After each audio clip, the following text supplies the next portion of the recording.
Selamat pagi Bapak Ibu Saudara-saudara semua, Shalom. Saya percaya kita semua bergairah pada pagi hari ini beribadah kepada Tuhan. Ada amin saudara-saudara? Baik, mari kita buka Alkitab kita pada pagi hari ini. Ada dua bagian firman Tuhan yang akan kita bandingkan dan kita akan pelajari pada pagi hari ini. Yang pertama, saudara buka di dalam Injil Markus pasalnya yang ke-9 ayat 38 sampai 41. Dan yang kedua adalah Kisah Para Rasul pasal 19 ayat 13 sampai ayatnya yang ke-16 saja. Dan saya akan bicara di seri yang kedua dengan tema nama Yesus Kristus menghancurkan iblis. Saya mulai, saudara-saudara. Kata Yohanes kepada Yesus, "Guru, kami lihat seorang yang bukan pengikut kita mengusir setan demi namamu. Lalu kami cegah orang itu karena ia bukan pengikut kita." Ayat 39, saudara, mulai.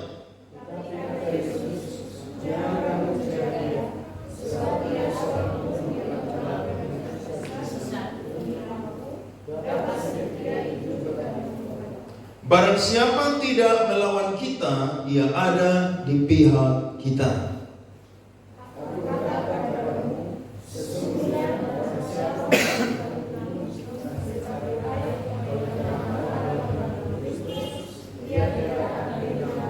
Oke, saudara buka di Kisah Rasul 19 ayat 13 sampai 16. Saya mulai ayat 13. Juga beberapa tukang jampi Yahudi yang berjalan keliling di negeri itu mencoba menyebut nama Tuhan Yesus atas mereka yang kerasukan roh jahat. Dengan berseru katanya, "Aku menyumpahi kamu demi nama Yesus yang diberitakan oleh Paulus." 14.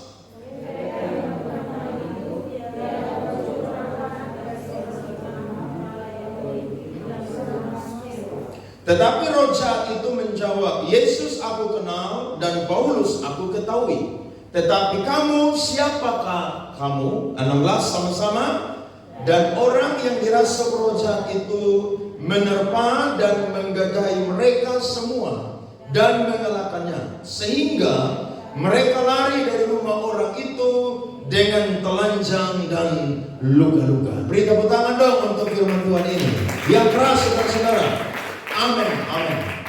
Salah satu pelayanan daripada Tuhan Yesus waktu dia ada di muka bumi 3,5 tahun adalah dia itu mengusir roh-roh jahat yang merasuki manusia. Dan Alkitab berkata, setiap kali Tuhan menghardik atau mengusir roh jahat dari seorang manusia, pasti iblis atau roh jahat itu akan lari, akan keluar. Bahkan iblis akan mengakui bahwa Yesus itu adalah Tuhan dan Allah. Alkitab mencatat bahwa tujuan Yesus datang ke dunia ini bukan untuk merugikan saya dan saudara seperti iblis yang mencuri, membunuh dan membinasakan. Tetapi waktu Kristus datang ke dunia ini, dia memberikan saya dan saudara itu hidup. Dan hidup di dalam segala kelimpahan. Secara jasmani dan juga secara rohani. Sangat menarik karena dua teks ini yang kita baca pada pagi hari ini memberikan informasi kepada kita bahwa setan itu sama-sama diusir oleh dua orang yang mewakili saya dan saudara atau orang Kristen hari-hari ini. Orang yang pertama adalah yang tidak termasuk muridnya Tuhan Yesus Kristus, tetapi dia itu mengusir setan dan setan itu pergi. Sedangkan ada 7 anak imam Skewa atau imam Yahudi itu mengusir setan yang ada di kota Efesus itu menggunakan nama Tuhan Yesus. Tapi yang anehnya adalah setan itu tidak keluar, tidak pergi. Justru setan itu berkata, "Yesus aku itu kenal, Paulus itu aku tahu, kalian ini siapa?" Saudara, ini satu informasi yang penting bagi kita, bahwa ketika saya dan saudara berhadapan dengan setan, maka saya dan saudara tidak bisa berhadapan dengan biasa-biasa, tapi saya dan saudara harus menjadi orang-orang Kristen yang diperlengkapi dengan semua kuasa dari sorga yang ada di dalam kehidupan kita. Kalau kita belajar Alkitab, iblis itu saudara sangat mengakui bahwa Yesus itu adalah yang kudus dari Allah. Kalau kita memperhatikan saudara-saudara, Markus pasal 1 ayatnya yang ke-24, Alkitab berkata, "Apa urusanmu dengan kami, hai Yesus orang Nazaret? Engkau datang hendak membinasakan kami. Aku tahu siapa engkau, yang kudus dari Allah." Jadi iblis ini mantan malaikat yang ada di sorga, yang memberontak, yang mau jadi sama seperti Allah, sehingga dia itu dilemparkan dari sorga ke muka bumi. Dia bersama dengan para pengikut-pengikutnya atau malaikat-malaikat saudara-saudara yang mengikuti Lucifer. Dan ketika mereka ada di bumi, Alkitab berkata bahwa bumi ini atau dunia ini ada di bawah kendali daripada mereka. Saudara perhatikan di 1 Yohanes pasal 5 ayat yang ke-19, Alkitab berkata, kita tahu bahwa kita berasal dari Allah dan seluruh dunia berada di bawah apa saudara? Kuasa si jahat. Jadi dunia ini saudara itu berada di bawah kuasa iblis. Sekalipun kuasanya itu saudara dibatasi oleh Allah dan tidak melebihi apa yang Allah itu perintahkan. Kalau saudara belajar, Yesus dicobai di padang gurun 40 hari dia puasa, dia tidak bisa untuk yang namanya mengatur Yesus Kristus sebagai Tuhan, sebab kuasanya itu terbatas. Yang tidak terbatas adalah kuasa daripada Tuhan. Bahkan Paulus pernah menulis dalam Efesus 6 ayat 12 bahwa peperangan kita di akhir zaman ini saudara-saudara bukan melawan darah dan daging, tapi melawan apa saudara? Melawan pemerintah-pemerintah, melawan penguasa-penguasa, melawan penghulu-penghulu dunia yang gelap ini, yaitu melawan roh-roh jahat yang ada di udara. Sehingga peperangan rohani itu saudara terjadi setiap detik, setiap menit, setiap jam, setiap hari, setiap minggu, setiap bulan, setiap tahun. Dan saya mau berkata, iblis itu sangat kejam saudara-saudara. Iblis itu sangat jahat saudara-saudara. Iblis itu sangat kuat luar biasa. Ada 3 data firman yang kita akan lihat. Yang pertama, Injil Lukas pasal 8 ayat 29. Saudara lihat, kalau iblis rasuk manusia saudara, ini sangat-sangat mengerikan saudara-saudara. Lukas 8 ayat 29. Ia berkata demikian sebab Yesus memerintahkan roh jahat itu keluar dari orang itu, karena sering roh itu menyeret-nyeret dia, maka untuk menjaganya ia dirantai dan dibelenggu. Tetapi ia memutuskan segala pengikat itu dan ia dihalau oleh setan itu ke tempat-tempat yang apa? Lukas 9 ayat 39 dan 42. Sewaktu-waktu ia diserahkan roh, lalu mendadak ia berteriak dan roh itu menggoncang-goncangkannya sehingga mulutnya berbusa. Roh itu terus saja menyiksa dia dan hampir-hampir tidak mau meninggalkannya. Dan ketika anak itu mendekati Yesus, setan itu membantingkannya ke tanah dan menggoncang-goncangkannya. Tetapi Yesus menegur roh jahat itu dengan keras dan menyembuhkan anak itu, lalu mengembalikannya kepada ayahnya. 1 Petrus 5 ayat yang ke-8, sadarlah dan berjaga-jagalah. Lawanmu si iblis berjalan keliling. Sama seperti apa? Bukan seperti anjing, bukan seperti monyet, seperti singa muda yang lapar, yang mengaum-ngaum dan mencari orang yang dapat ditelannya. Saudara lihat, ketika iblis dalam kehidupan seseorang, itu sangat menyakitkan, sangat-sangat mengerikan. Dan Alkitab berkata juga, di akhir zaman, kuasa iblis itu akan berkembang, saudara, 2 kali lipat. Sehingga waktu saya dan saudara melihat keadaan dunia hari-hari ini, manusia itu, saudara, semakin rusak, semakin jahat, semakin memberontak. Karena itu bukan pribadi mereka, tapi ada satu pribadi yang merasuk mereka, namanya adalah setan atau iblis. Saudara perhatikan, mari kita perhatikan firman Tuhan. Kisah Rasul pasalnya yang ke-10 ayat 37 sampai 38. Alkitab berkata, kamu tahu tentang segala sesuatu yang terjadi di seluruh tanah Yudea, mulai dari Galilea sesudah baptisan yang diberitakan oleh Yohanes, yaitu tentang Yesus dari Nazaret, bagaimana Allah mengurapi dia dengan Roh Kudus dan kuat kuasa. Dia berjalan berkeliling sambil berbuat baik dan menyembuhkan semua orang yang dikuasai iblis, sebab Allah menyertai dia. Nah, karena Yesus ini adalah Allah dan saya dan saudara adalah anak-anaknya, maka iblis satu ketika akan dihancurkan. Saya dan saudara akan jadi pemenang dan iblis akan dikalahkan. Wahyu pasal 20 ayat 10 mencatat hal ini. Saudara dan saya perhatikan. Dan iblis yang menyesatkan mereka dilemparkan ke dalam lautan api dan belerang, yaitu tempat binatang dan nabi palsu itu, dan mereka disiksa siang malam sampai selama-lamanya.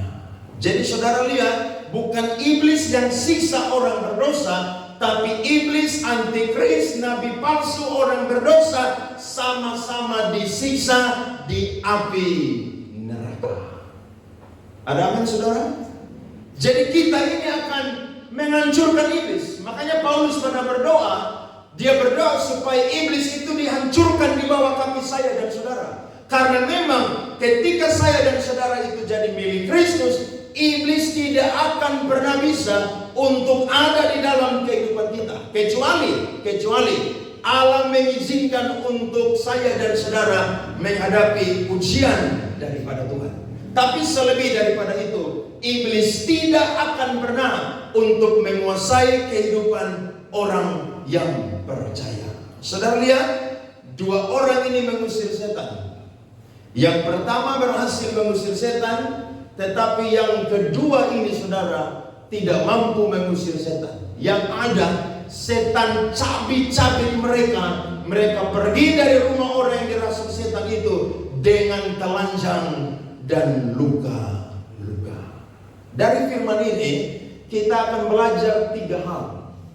Ada informasi bagi saya dan saudara supaya saya dan saudara sadar siapa saja orang Kristen yang diberikan kuasa oleh Allah untuk mampu mengalahkan iblis dan kuasanya. Kita akan lihat. Yang pertama adalah yang mampu untuk mengalahkan iblis adalah orang Kristen yang adalah murid Tuhan Yesus Kristus.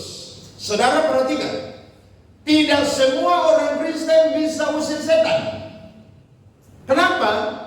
Karena kalau ada orang Kristen yang tidak jadi murid Kristus, maka dia tidak diberikan kuasa untuk mengusir setan.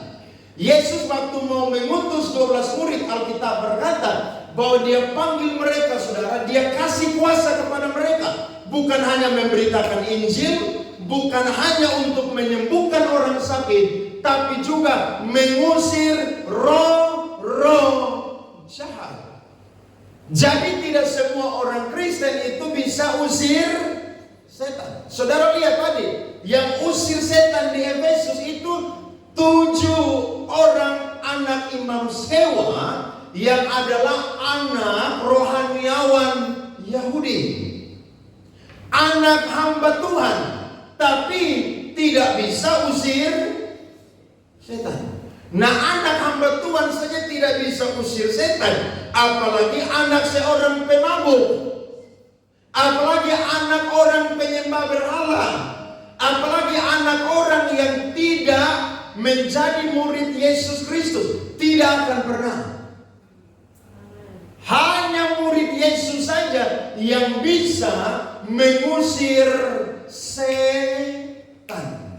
Dan murid Kristus, saudara, adalah orang Kristen yang percaya kepada Yesus Kristus dan imannya itu terhubung dengan Yesus Kristus. Tidak heran Yohanes berkata pasal 1 ayat 12, siapa yang menerima Kristus, dia diberikan hak untuk menjadi anak-anak Allah. Jadi saudara jangan coba-coba ketemu orang yang dirasuk roh jahat atau setan, kemudian saudara gaya-gayaan pakai nama Tuhan Yesus Kristus. Saya mau bilang, Alkitab mencatat di Efesus tadi yang kita baca di Kisah Rasul ayat 17 sampai 20. Di situ saudara, semua orang-orang bahkan dukun-dukun yang ada di Efesus itu bertobat. Jadi waktu mereka usir setan ini, 7 imam anak Skewa ini, bukan karena nama Yesus tidak berkuasa, tapi yang usir itu setan, saudara, bukan murid Yesus Kristus. Jadi saudara harus bedakan, nama Yesus berkuasa, saudara-saudara. Tapi kalau dipakai oleh orang yang bukan murid Kristus, orang yang tidak percaya Yesus adalah Tuhan, Allah dan Juru Selamat, tidak akan pernah bisa. Bahkan saya mau bilang, usir setan itu saudara tidak milik dari satu denominasi, tidak milik dari seorang hamba Tuhan khusus, tapi semua orang Kristen yang adalah murid Yesus Kristus itu bisa usir setan. Dulu saya sering dengar, kalau setan itu dengar pendeta Pentakosta karismatik, setan itu akan takut lari terbirit-birit. Kenapa? Karena pendeta Pentakosta, pendeta karismatik itu rata-rata suara besar. Jadi waktu mereka hadir dalam nama Yesus, itu setan takut. Ingat loh, setan tidak takut dengan suara yang besar. Setan tidak takut. Setan takut kalau di dalam diri saya dan saudara ada Tuhan Yesus. Itu baru setan takut. Bahkan saudara pakai kalung salib besar pun juga, saudara pakai rantai besar, saudara pakai kalung ada simbol salib, pakai anting ada simbol salib, setan tidak akan pernah takut itu. Karena itu cuma aksesoris. Ya. Jadi saudara yang mau gaya-gayaan pakai simbol salib, mending beli liontin yang model lain aja deh, gak usah. Beli yang model lain, gak usah yang salib. Nanti saudara pikir, nanti setan lihat ini, setan akan takut. Siapa bilang, saudara-saudara? Setan tidak akan pernah takut kalau saya dan saudara bukan murid Tuhan Yesus Kristus. Bahkan ada orang Kristen, saudara, masih takut setan waktu lewat kuburan. Saudara kalah dengan orang yang beli perumahan di samping kuburan. Di Osmong itu ada satu perumahan, saudara. Kalau mau pergi ke itu perumahan, saudara, jalannya pasti akan lewat apa? Kuburan. Saya pikir-pikir, wih, orang yang tinggal di sini luar biasa. Kenapa? Karena waktu saya coba tanya-tanya di situ, rata-rata yang tinggal di situ bukan orang Kristen. Rata-rata agama seberang. Saudara lihat, orang agama seberang aja tidak takut setan. Orang Kristen takut setan. Kenapa orang Kristen takut setan? Karena dia bukan murid Yesus Kristus. Kalau saya dan saudara murid Yesus Kristus, saya percaya setan akan ketakutan dengan saya. Bahkan waktu saya dan saudara hadir setan, setan akan pergi dari orang tersebut. Saya ini pernah usir setan dari orang yang kesurupan, saudara. Waktu saya pergi mau doakan, dia bilang ampun. Wih, saya juga kaget. Ternyata setan juga tahu saya ini hamba Tuhan dan murid Kristus. Akhirnya saudara tahu waktu saya doakan, itu anak yang kesurupan diam, saudara. Di situ saya sadar bahwa kalau orang di dalam dirinya tidak ada Kristus, tidak akan pernah bisa lawan setan, saudara-saudara. Makanya saudara ketemu setan di rumah saudara yang berbentuk manusia dengan model-model rupanya, baik itu suami, istri, anak, tetangga, lingkungan, saudara tidak bisa melakukan peperangan secara fisik, tidak bisa. Saudara harus melakukan peperangan saudara dengan iman. Makanya Alkitab berkata, lawanlah iblis dengan apa, saudara? Iman. Lawan dia, karena di dalam diri kita ada Tuhan Yesus Kristus. Yesus bilang dalam Markus, saudara, pasal 16 ayat 16 sampai 18. Firman Tuhan berkata, siapa yang percaya dan dibaptis akan diselamatkan, tetapi siapa yang tidak percaya akan dihukum. Tanda-tanda ini akan menyertai orang yang percaya. Yang pertama, mereka akan mengusir setan-setan demi apa? Namaku. Jadi kalau saya dan saudara murid Tuhan Yesus, kita bisa usir setan. Ada amin? Jadi kalau di kantor saudara ada setan, saudara jangan telepon saya, Pak Em, Pak Andre, tolong datang usir setan. Gak usah. Karena di dalam diri saudara ada Tuhan Yesus, saudara akan bisa mengalahkan kuasa iblis itu, saudara. Saudara tunggu saya pergi atau pendeta atau hamba Tuhan yang lain, nanti sampai orang itu sudah mati. Kenapa? Macet di jalan, lama di jalan. Saudara ambil alih tugas itu. Amin. Karena Tuhan bisa pakai siapa saja. Saudara belajar seorang diaken yang bernama Filipus. Waktu saudara dia penginjilan di Samaria, Alkitab berkata dia usir setan-setan yang ada di Samaria, sehingga satu kota Samaria, saudara, percaya kepada Tuhan Yesus Kristus. Siapakah Filipus? Dia bukan 12 rasul, tapi dia adalah seorang hanya pelayan meja, diakonos, diaken. Tapi karena ada roh Tuhan dalam hidup dia, saudara, dia mampu untuk memanifestasikan kuasa Tuhan. Amin. Jadi biar saudara mau nge-gym badan besar model apapun, saudara ketemu setan, kamu lari ke tinggal sendal saya, orang Kupang bilang. Setan akan porak-porandakan kamu, percaya aja. Kenapa? Karena setan itu mengerikan. Bahkan saudara pernah baca Alkitab, waktu Tuhan sampai di Gerasa, ada satu orang yang dirasuki oleh roh jahat. Dia bernama siapa? Legion. Saudara tahu? Satu legion itu 6.000 roh jahat di dalam diri dia. Bukan satu roh jahat, 6.000. Makanya dari kata legion ini pakai batalion. Satu batalion tentara itu kurang lebih 6.000 prajurit. Kenapa? Karena setan itu kalau ada dalam diri orang, saudara, itu mengerikan. Saudara mau lawan dia tidak bisa. Tapi Alkitab berkata, waktu Yesus baru turun di pelabuhan di Gerasa, itu orang langsung lari, saudara bilang, engkau Tuhan, mau apakah engkau dengan aku? Setan bilang begini, jangan habisi aku, tapi usir saya dari orang ini dan masukkan saya ke mana? Babi-babi. Waktu dia masuk ke dalam babi, babi semua mati. Bayangkan kalau dia masuk di balung, saudara, segi balung bangkrut, saudara.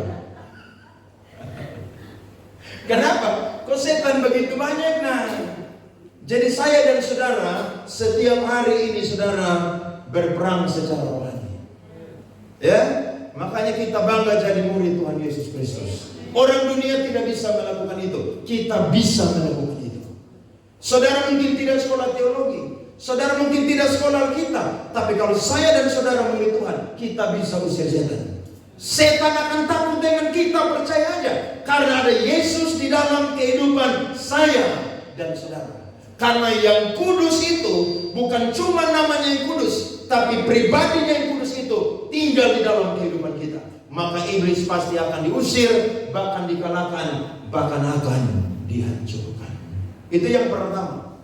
Yang kedua adalah orang yang bisa menghancurkan, mengusir setan adalah orang Kristen yang pastinya sudah dipenuhi oleh Roh Kudus. Nah, ini menarik sekali karena orang Kristen yang sudah dipenuhi Roh Kudus pasti bisa usir setan. Salah satu tanda orang dipenuhi Roh Kudus adalah bisa usir setan. Waktu Yesus mau naik ke surga, yang dia utus adalah siapa? Roh Kudus. Tidak heran Alkitab berkata, Yohanes Pembaptis bilang begini, aku membaptis kamu dengan air, tapi dia yang datang akan membaptis kamu dengan apa? Roh Kudus. Jadi waktu saya dan saudara percaya kepada Tuhan Yesus Kristus, maka saya dan saudara akan dipenuhi oleh Roh Kudus. Nah, kalau bicara tentang kepenuhan Roh Kudus ini, saudara, ada dua kelompok yang menyeberang jauh sekali. Kelompok yang pertama adalah kelompok Injili atau kelompok Calvinisme. Mereka berkata bahwa ketika seseorang itu dibaptis, waktu dia keluar, maka dia langsung dipenuhi oleh apa? Roh Kudus. Sama seperti Tuhan Yesus Kristus waktu keluar dari air. Ataupun juga Yohanes Pembaptis, sejak dalam kandungan ibunya, Roh Allah sudah berkata bahwa dia itu dipenuhi oleh Roh Kudus dalam kandungan ibunya. Tetapi pandangan Pentakosta Karismatik berkata tidak hanya begitu. Waktu orang dibaptis, belum tentu dia mutlak dipenuhi oleh Roh Kudus. Dia harus minta kepada Allah supaya dia mengalami kepenuhan Roh Kudus. Contohnya adalah peristiwa Pentakosta. Waktu itu Petrus dan kawan-kawan berdoa, maka pada hari raya Pentakosta Roh Kudus itu dicurahkan. Kira-kira saudara nganut paham yang mana? Kalau menurut saya tidak usah berdebat. Karena kalau berdebat kita akan ribut. Tetapi kita ambil jalan tengah. Yang pastinya orang yang bisa mengusir setan adalah orang yang sudah dipenuhi Roh Kudus. Kalau tidak dipenuhi Roh Kudus, tidak akan pernah bisa. Saudara lihat Kisah Rasul 9 ayat 18. Alkitab berkata, dan seketika itu juga seolah-olah selaput gugur dari matanya, sehingga Rasul Paulus dapat melihat lagi. Lalu ia apa saudara?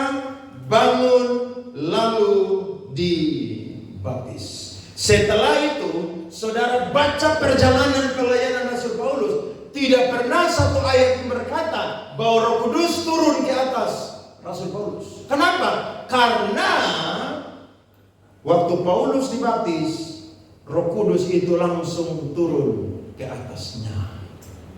Yohanes Pembaptis untuk kepentingan mempersiapkan jalan bagi Allah, sejak kandungan ibunya dia itu sudah dipenuhi oleh Roh Kudus. Sedangkan murid-murid, mereka semua orang berdosa. Mereka dibaptis saudara-saudara, dan hari Pentakosta mereka menerima pencurahan Roh Kudus.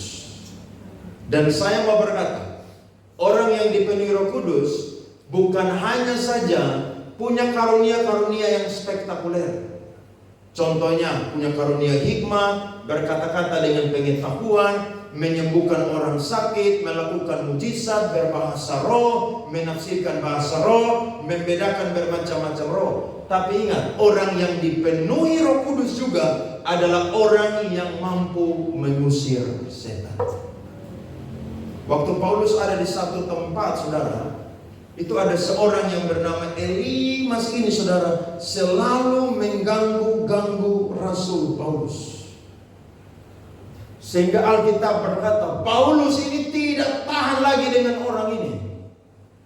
Maka Paulus menghardik dia dalam nama Tuhan Yesus. Dan Alkitab berkata, Paulus yang dipenuhi oleh Roh Kudus itu, saudara-saudara, berhasil mengusir setan tersebut. Bagaimana tahu saya dan saudara sudah dipenuhi Roh Kudus? Ya ketika saya dan saudara tadi bertobat yang pertama. Yang kedua adalah saya dan saudara adalah orang-orang yang sungguh-sungguh punya hubungan dengan Allah. Saudara berdoa tiap hari, baca firman tiap hari, punya persekutuan erat dengan Tuhan tiap hari. Saudara punya iman terhubung dengan Tuhan. Saudara dipenuhi Roh Kudus. Kenapa? Karena ini zamannya Roh Kudus. Akhir zaman ini adalah secara spesifik zamannya Roh Kudus. Sehingga waktu seseorang jadi milik Kristus, Roh Allah itu tinggal dalam kehidupan dia. Dan saya mau bilang, hari ini saya dan saudara memiliki Roh Kudus yang tinggal secara permanen. Kalau dalam perjanjian lama, Roh Allah itu bisa pergi. Tapi dalam perjanjian baru, Roh Kudus akan tinggal tetap dalam kehidupan kita. Dan saya mau berkata kepada kita semua, pergunakan karunia-karunia yang Tuhan sudah berikan kepada kita. Sebab Alkitab berkata dalam 1 Korintus 12 ayat 4 sampai 6, pelayanan berbeda-beda, tetapi Roh yang satu yang mengerjakannya. Saudara, pastikan harus apa? Dipenuhi Roh Kudus. Bahkan pada waktu Paulus, saudara, ada di Efesus, dia tanya, kalian ini sudah dibaptis atau belum? Kalian ini tahu Roh Kudus atau tidak? Mereka bilang, kami tidak tahu Roh Kudus. Terus Paulus tanya, kalian dibaptis oleh siapa? Kami dibaptis dalam nama Yohanes Pembaptis. Akhirnya apa? Paulus baptis ulang mereka dalam nama Tuhan Yesus Kristus. Dan waktu mereka, saudara, ditumpangin tangan, Alkitab berkata, turunlah Roh Kudus atas mereka. Maka mereka apa? Berbahasa roh dan bernubuat. Jadi karya Roh Kudus itu, saudara, itu banyak kategorinya. Salah satunya adalah memampukan saya dan saudara untuk mengusir setan. Jadi kalau kita punya Roh Kudus, saya percaya, saya dan saudara akan jadi orang Kristen yang mampu untuk menghancurkan iblis dan antek-anteknya.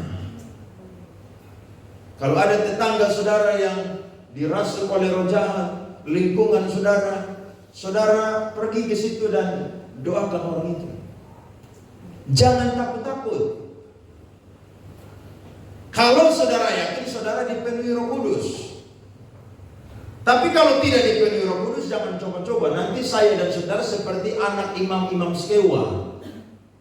Itu iblis akan cabik-cabik, saudara. Dan saya mau bilang, biasanya kalau orang melakukan pelayanan peperangan rohani, itu dia doakan saudara tutup bungkus semua. Termasuk apa? Harta benda, kekayaan, anak, cucu. Kenapa? Karena serangan balik itu pasti akan apa, saudara? Ada. Seperti rumah yang kosong yang tidak berpenghuni, iblis akan masuk kembali. Makanya tidak boleh ada celah yang saya dan saudara buka untuk iblis. Karena ketika dia masuk nanti, dia akan memporak-porandakan kita. Saudara harus yakin dan percaya bahwa sudah dipenuhi Roh Kudus. Ada yang berkata, pakai saya belum yakin. Saudara maju, saya doakan saudara biar dipenuhi Roh Kudus. Tapi saya yakin, waktu saudara terima Tuhan Yesus Kristus, Roh Kudus itu sudah turun dalam kehidupan saya dan saudara. Karena Allah Tritunggal berdiam utuh sepenuhnya dalam kehidupan orang yang hidup di dalam Tuhan. Jadi saudara yakin ada Roh Kudus dalam kehidupan saya dan saudara. Amin. Salah satu buktinya, waktu saudara curi orang punya mangga satu buah saja, Roh Kudus bilang begini, itu dosa. Itu karena ada Roh Kudus. Tapi kalau tidak Roh Kudus, saudara mau ambil satu, ambil berapapun, hati nurani saudara tidak akan berbicara. Alarm saudara tidak akan berbunyi. Kenapa? Karena tidak ada Roh Kudus. Amin. Waktu lampu merah, lampu sudah merah, saudara tabrak lampu merah. Kalau ada Roh Kudus bilang begini, kamu langgar peraturan. Tapi kalau tidak Roh Kudus, saudara gas terus, tidak apa-apa. Nanti sampai lampu merah berikut juga, saudara lewat terus. Akhirnya yang tangkap saudara lantas. Kenapa? Ada kamera di itu lampu merah situ. Saya yakin Roh Kudus berbicara banyak hal dalam kehidupan kita. Dan salah satu tandanya adalah saya dan saudara bisa mengusir setan karena ada Roh Kudus dalam kehidupan kita. Setan itu takut dengan kita, saudara. Jadi saudara harus gaya seperti anak-anak sekolah teologi yang praktek usir setan. Ada saya punya teman doakan orang sakit kerasukan. Dia bilang, setan kamu keluar. Kalau kamu tidak keluar, saya yang keluar. Saudara bisa bayangkan aja.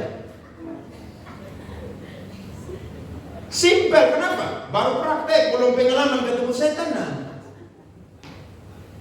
Saudara harus praktek, amin. Saudara doa, Tuhan saya pulang gereja hari ini malam, saya mau ketemu setan. Saya mau coba usir setan, bisa atau tidak? Coba dong, tes, coba bisa atau tidak? Saya yakin setan akan takut dengan saya dan saudara. Waktu setan lihat saudara, setan bilang, om, maaf om, jangan om. Kenapa? Ya karena ada Roh Kudus dalam hidup kita. Dan ingat, setan tidak akan pernah bisa mengganggu orang percaya. Bahkan Ayub bilang apa? Jimat-jimat ya, kuasa-kuasa kegelapan tidak akan pernah bisa merasuki orang benar, saudara. Jadi ada orang bilang begini, dia kena suanggi, kena santet, kena opo-opo. Pertanyaannya, dia anak Tuhan atau tidak? Kalau dia anak Tuhan, saya yakin tidak akan bisa. Karena perlengkapan senjata Roh Allah itu ada dalam kehidupannya. Kecuali Tuhan mengizinkan, sama seperti Ayub yang hilang semua. Tetapi akhirnya iblis dikalahkan, Ayub lebih daripada apa? Pemenang.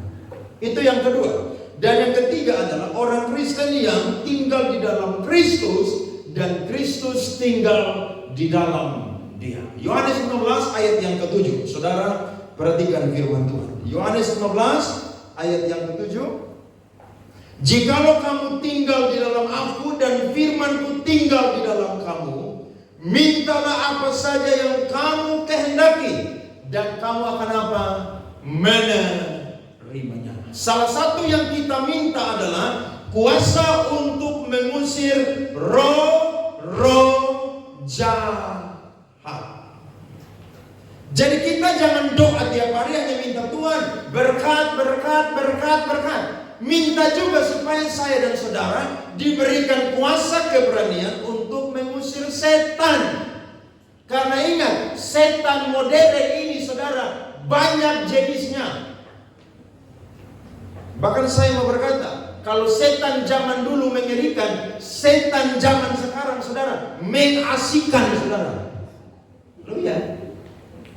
Ibu-ibu, suamimu ke kantor, doakan dia. Karena di kantor tuh banyak apa? Antek-antek setan di situ. Ada perempuan cantik yang suka menggoda di situ. Iya. Saudara pikir hanya di sinetron, di dunia artis saja yang terjadi? Di dunia orang Kristen pun juga banyak, saudara. Bahkan saya pernah khotbah di satu kantor pemerintahan. Pulang khotbah mereka bilang begini, Pak Andre, di sini ini kantor banyak orang selingkuh, pegawai dan pegawai semua. Bayangkan, yang ikut ibadah tadi itu mereka-mereka yang selingkuh tuh. Jadi saudara perlu berdoa supaya apa? Supaya suamimu tidak jatuh kepada rayuan daripada antek-anteknya iblis. Malam dia tidur saudara, tumpang tangan di mata dia, telinga dia, mulut dia, tumpang tangan.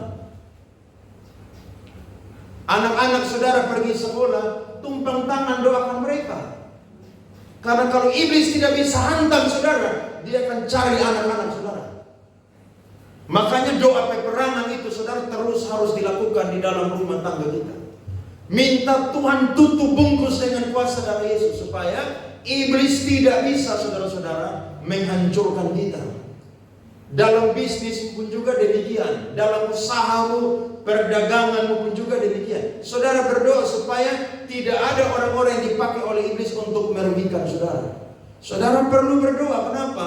Karena waktu saya dan saudara tinggal dalam Tuhan, minta apa aja untuk kemuliaan nama Tuhan, Tuhan pasti akan memberikan.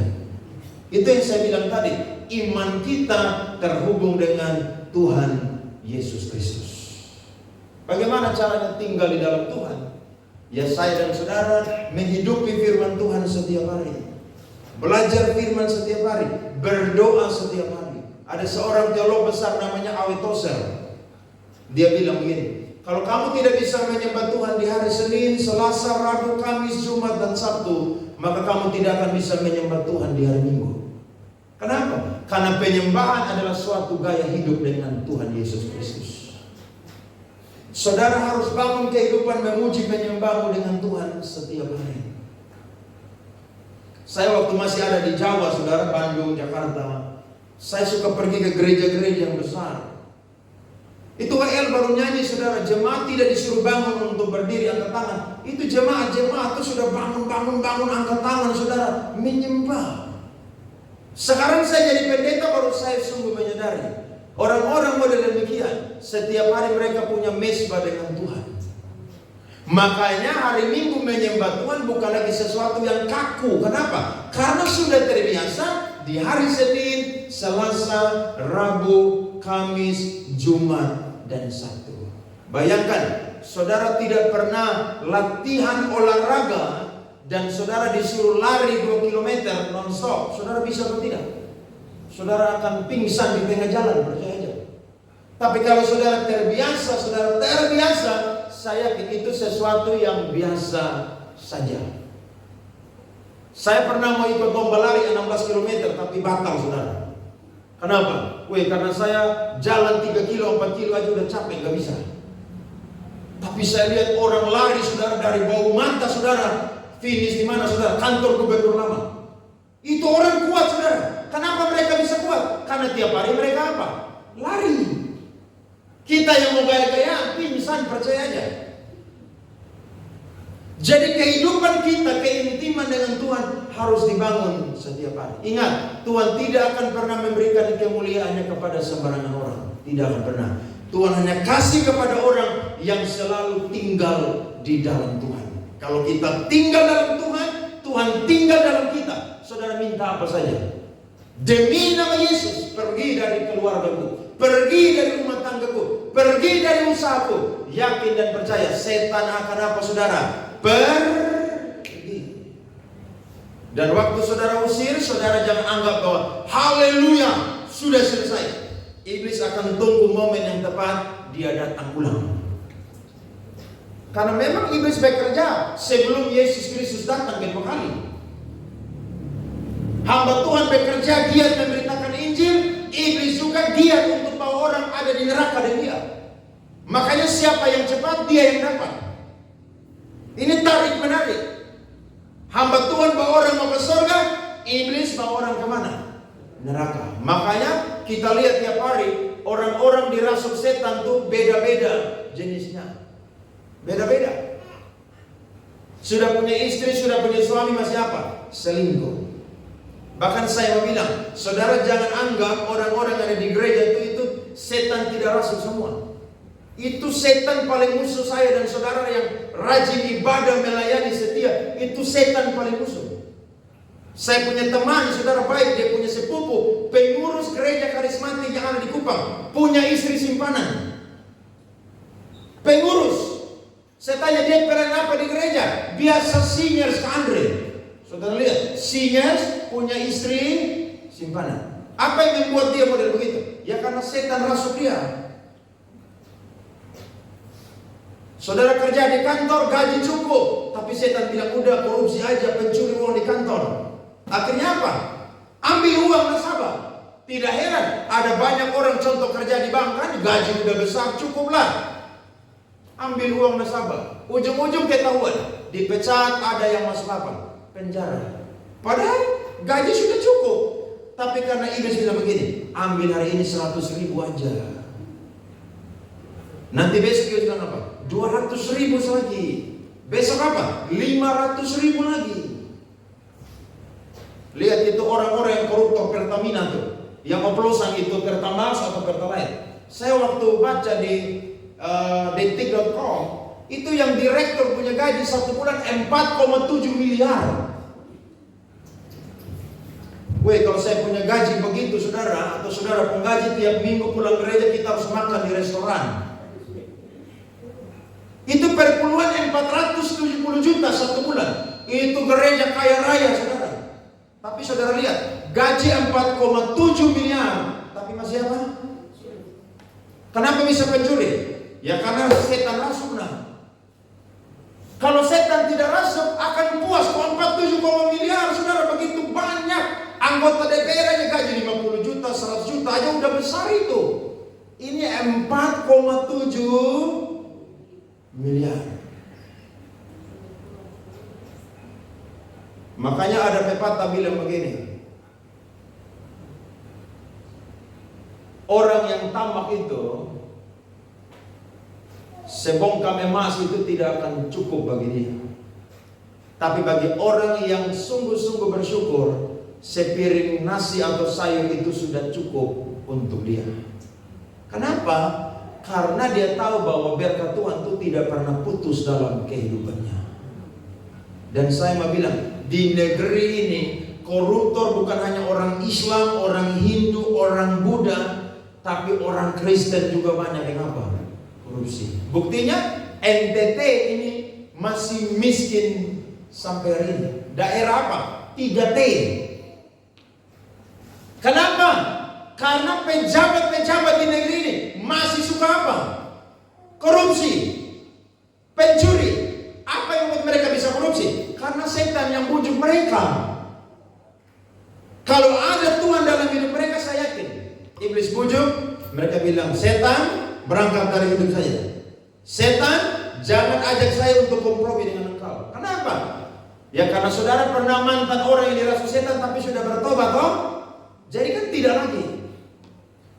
Makanya banyak rakyat mengeluh, dana sekian sampai rakyat cuma sekian. Kenapa? Kau udah dipotong-potong, akan lagi ada yang pencuri korupsi. Saya pernah khotbah saudara di NFUI sana, ketemu salah satu kepala dinas, dia bilang, Pak Pendeta, saya sudah tobat, sudah kapok. Kenapa Pak? Saya korupsi. Pak masuk berapa tahun? 5,5 tahun tapi potong jadi 3,5 tahun. Lama kok tidak di penjara? Lama banget. Saudara tidak bisa pegang HP, stres atau tidak?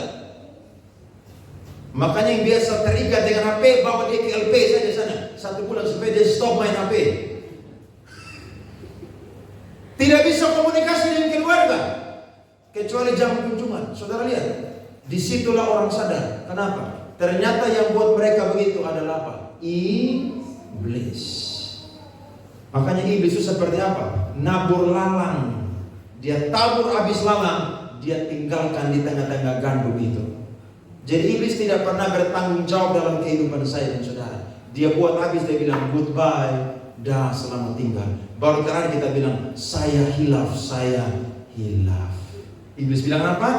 Resahin lu. Makanya harus apa? Tinggal dalam Tuhan. Ada amin saudara? Selalu terhubung dengan Tuhan. Minta apa saja, Tuhan akan berikan kepada kita. Tuhan berkati kita dengan firman pagi ini. Amin saudara-saudara. Beri tepuk tangan saudara. Mari kita bangkit berdiri.